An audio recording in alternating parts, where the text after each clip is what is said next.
Next ಚಾಮರಾಜನಗರದ ಸುಳ್ವಾಡಿ ವಿಷಪ್ರಾಸನ ಪ್ರಕರಣ ವಿಚಾರಕ್ಕೆ ಸಂಬಂಧಪಟ್ಟಂತೆ ಈ ಪ್ರಕರಣದಲ್ಲಿ ಆರೋಪಿ ನಂಬರ್ 1 ಆದಂತಹ ಇಮ್ಮಡಿ ಮಹದೇವಸ್ವಾಮಿ ಅವರಿಗೆ ಜಾಮೀನು ಮಂಜೂರಾಗಿದೆ.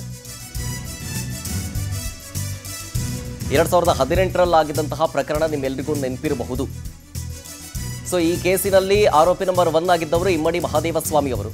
ಅವರಿಗೆ ಜಾಮೀನು ಮಂಜೂರಾಗಿದೆ. ಮಲೆ ಮಹದೇಶ್ವರ ಬೆಟ್ಟದ ಸಾಲೂರು ಮಠದ ಮಾಜಿ ಸ್ವಾಮೀಜಿಗಳಿವರು. 2018 ಡಿಸೆಂಬರ್ 14ನೇ ತಾರೀಕು ಸುಳ್ವಾಡಿಯಲ್ಲಿ ವಿಷಪ್ರಾಸನ ಕೇಸ್ ಆಗಿರುತ್ತೆ.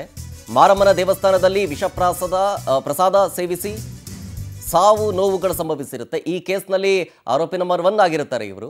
ಸೊ ಈ ಪ್ರಕರಣದ ವಿಚಾರಣೆ ಇನ್ನೂ ಕೂಡ ವಿಚಾರಣೆಯ ಹಂತದಲ್ಲಿದೆ, ಟ್ರಯಲ್ನಲ್ಲೇ ಇದೆ. ಇನ್ನೂ ಆರೋಪಿ ಸ್ಥಾನದಲ್ಲಿದ್ದಾರೆ. ಈ ಸಂದರ್ಭದಲ್ಲಿ ಆರೋಗ್ಯದ ಕಾರಣದಿಂದಾಗಿ ಇವರಿಗೆ ಕಂಡೀಷನಲ್ ಬೇಲ್ ಸ್ಯಾಂಕ್ಷನ್ ಆಗಿದೆ 1 ವರ್ಷಕ್ಕೆ. ನೋಡಿ, ಈ ಪ್ರಕರಣದಲ್ಲಿ 17 ಮಂದಿ ಸಾವನ್ನಪ್ತಾರೆ, 123ಕ್ಕೂ ಅಧಿಕ ಮಂದಿ ಅಸ್ವಸ್ಥರಾಗಿರ್ತಾರೆ. ಇದಾಗೆಲ್ಲ ಆಗಿದ್ದು 2018ನೇ ಇಸ್ವಿಯಲ್ಲಿ. ಸುಮಾರು 7 ವರ್ಷ ಆಯಿತು. ಇನ್ನೂ ಕೂಡ ಪ್ರಕರಣದ ಅಂತ್ಯ ಕೂಡ ಆಗಿಲ್ಲ. ಇದಕ್ಕೆ ಸಾಕ್ಷ್ಯಾಧಾರಗಳ ಕೊರತೆಯೂ ಕೂಡ ಇದೆ ಅಂತ ಹೇಳಲಾಗ್ತಾ ಇದೆ, ಬಟ್ ನಾಟ್ ಎಕ್ಸಾಕ್ಟ್ಲಿ.